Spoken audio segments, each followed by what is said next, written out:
Kasi may kwento.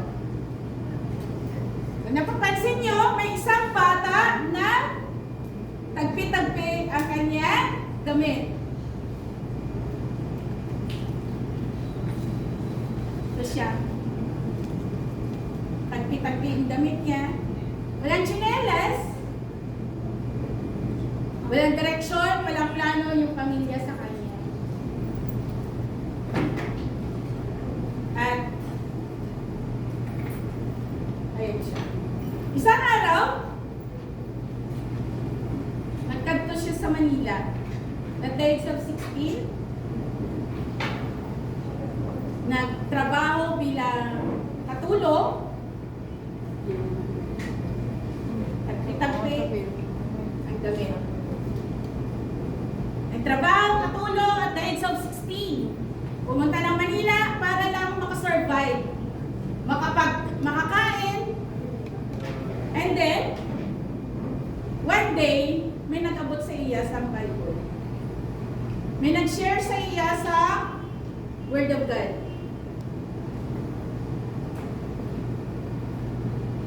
For 6 years, na naging katulong siya for the different families in villages in Manila. Ang iya nga amo ang naghatag sa iya sa Bible. At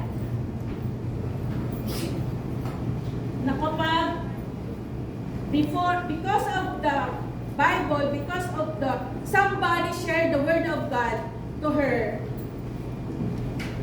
nakapag-Bible school siya.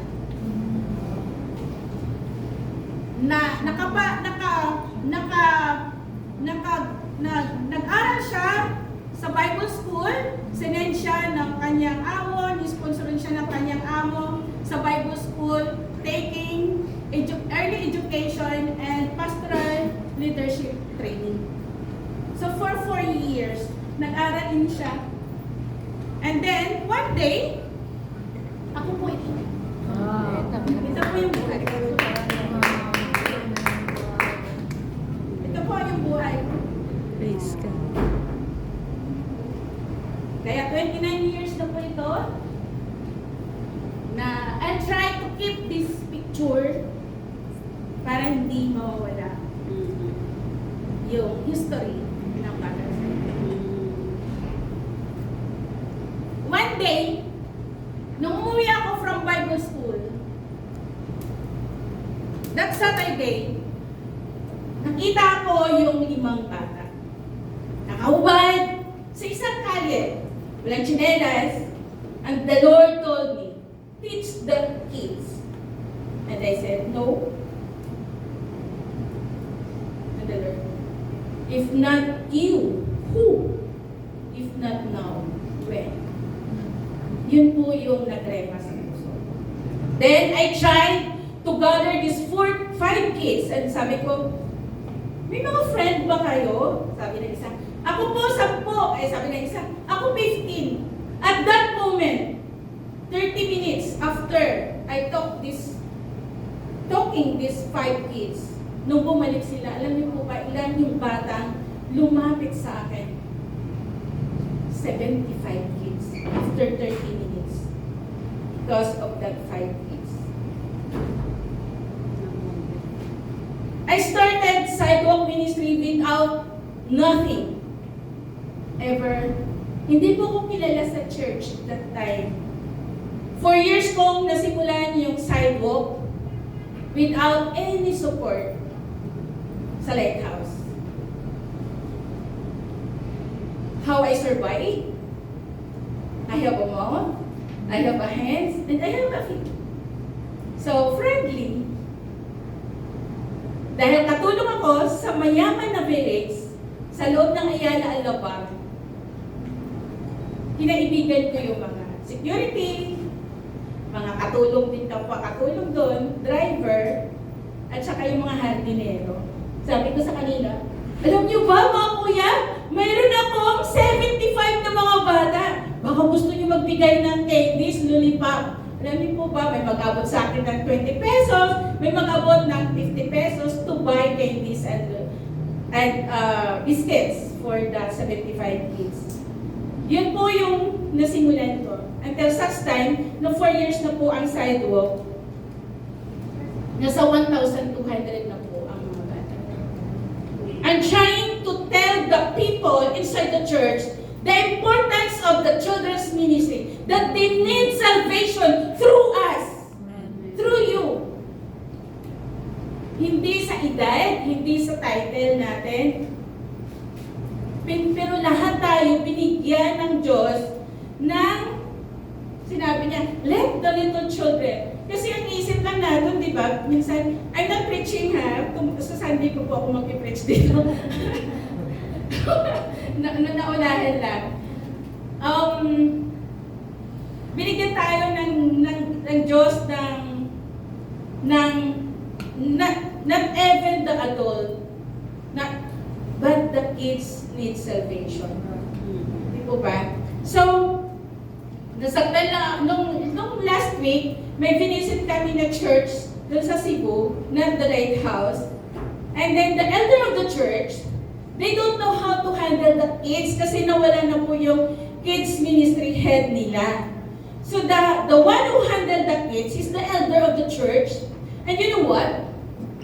Sabi ng elder, may 20 na bata na kasi nabalbala sa loob ng church how ikot-ikot. Tapos sabi ng elder, dali ka mo din, kamapasaway sa inyo mga bata mo. Ginalder niya yung kids sa isang room, and you know what? Sabi niya, nakita nyo ni? Ang impyerno bla. Yung apoy na nagaganyan-ganyan yung kamay. Alam niyo po, sabi niya, nakita niyo tong picture na to. Pag hindi kayo magtaro, diri sa impyerno ang inyong hantungan. Tama ba ang pag-approach sa mga bata? Hindi, di ba? Tinatakot natin sila. Kasi hindi din naman natin masisisi kasi hindi alam ng mga elders how to handle the kids properly. How to share the word of God sa mga bata na hindi natin takot ba? Diba? So, parang, tapos may isang church din. Kasi, since January until now, I go around po. January na sa Malaysia po ako, sa February na sa Mindanao ako. And then March, Metro Manila. April, dito na po kami sa actually dumating kami ng Dumaguete noong April 27. Hindi pa po ako umuwi ng Manila until now. So, Dumaguete, Cebu, and then Bacolod sa Monday, sa Iloilo kami. May isang church, sabi ng pastor, nung tinawagan ko, Pastor, gusto niyo po ba mag-join sa seminar? Meron po kaming training na gagawin sa isang church dito, malapit lang naman sila. The pastor told me, alam niyo po ba, sobrang nadurog yung heart ko nung sinabi niya, sorry po, hindi namin kasi priority sa church yung bata. So, sabi ko, 5 to 10 years. Kapag hindi natin na-prioritize yung bata inside the church will die. Wala pong next generation. Yung mga edad natin, ako 52 years old na po ako, another 10 years, 62 years old. Magtigulang, mahina ang tuhod, sino ang magsusunod na mag-ministry kung wala tayo na teaching? That's the importance of the reaching out the children's ministry. Tama po ba, Pastora? Tama. So, kaya po, hindi po ako napapagod to go around and share what we have in Manila sa Batay Sidewalk. So,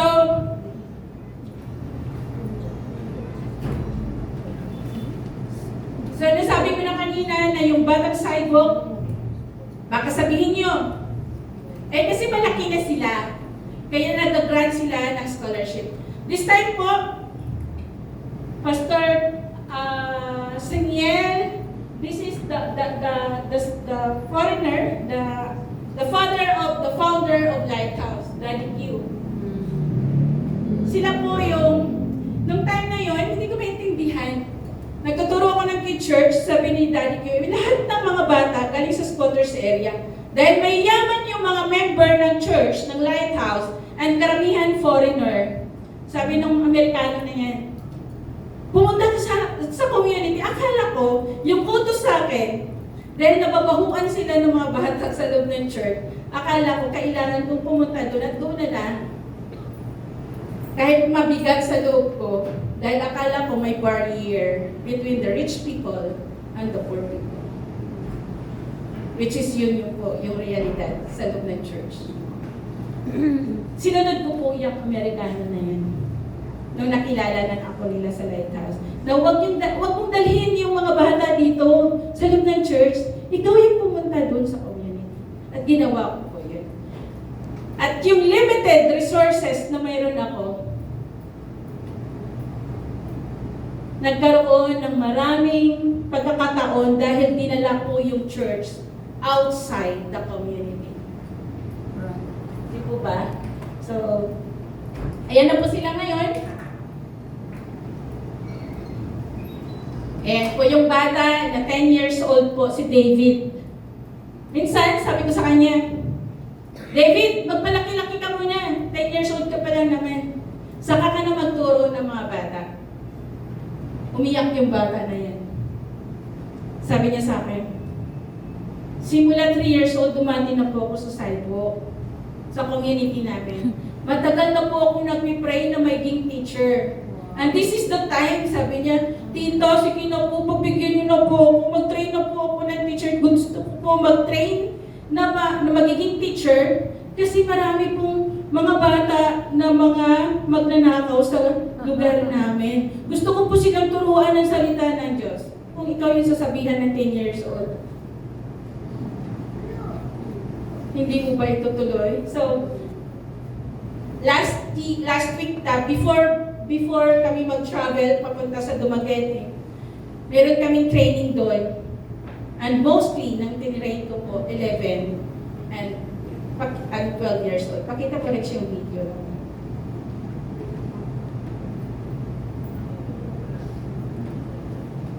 Okay.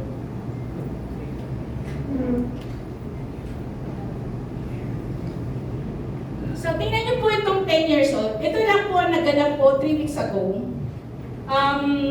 Marami pong mga bata na nag-train kasi gusto talaga nilang maging part ng program ng Sidewalk. Not only hindi po yung aiming nila na magiging part ng scholarship kasi limited lang po yung aming resources to send them to school. Yan po si David. Nagtuturo na po siya dyan sa 70 na mga bata. So, nakatuwa yung bata na yan kasi ang aga-aga pumupunta. At may isang bata pa po kami, ayan, si Isha, 10 years old. Dahil din po, ay natapos na po natin ang Bible story, kailangan na po natin i-apply yung kasanayan po ng mga disipulo ni Jesus sa ating buhay. Tandaan po, hindi po natin kailangan matakot dahil alam po natin na nasa puso lang po natin si Jesus. Hindi po siya dadating kung kailangan mo lang ng tulong. Lagi po siyang nandyan, lagi po siyang handang magbigay ng gabay, at lagi po siyang handang magbigay ng kaligtasan sa lahat. Yan po. So, chinalis, yan po yung kanyang application sa Bible story niya, sa story niya. Kasi may mga adult akong DJ during that time, 5. Tapos binigla nila na, parang they don't imagine the 10 years old kid sharing the Word of God. Sabi niya, sige nga. Sabi niya, tawagin mo nga yung 10 years old na yun. Tapos nag-demo siya doon sa 5 adult. So yan po yung tinitrain namin. Kaya sabi ko doon sa mga bata kanina, kayo yung aking target. Na-train. And thankful po ako na nandito po yung mga ibang mga pastora, yung kapwa ko po pastor, na alam niyo po kung paano natin i-appreciate yung mga teachers natin. Kasi hindi lang po ito yung ministry na para may mag-handle lang ng bata na pakalat-kalat sa loob ng church. Sila po yung next leader. Sila po yung next pastor. Sila po yung next missionary na maghayag sa salita sa Ginoo sa tanan nga bawat kanto, di ba? So, sorry po, hindi na ako makapagdiretsyon ng Ilonggo. Ayan, ayan po yung mga bata na tinuturuan namin kapag ginather namin sila. Isang barangay lang po yan. It's around 8 to 1,000 kids in every barangay. So, siguro mga 6 sites or 6 communities namin. This time po, we have around 92 communities reaching out sa South Metro Manila po. So, makikita niyo po yan na kapag hindi natin sila naturuan at the early age, sila po yung magiging problema natin. Para maiwasan yung mga corruption sa ating bansa. Ngayon din po, di ba? Maraming nangyayari sa Senate. Kahit yung may mga Christian Senate doon na senador natin, pero diba, kapag hindi sila na subaybayan o naalagaan ng Word of God, ganun po mangyayari. So, kabilang po kayo doon sa pagbabago ng bawat kanto dito sa Bacolod City. So, naniniwala po ako na gagamitin kayo ng Panginoon bilang instrumento. At ayan po, yung bata na yan po yung nanay niya.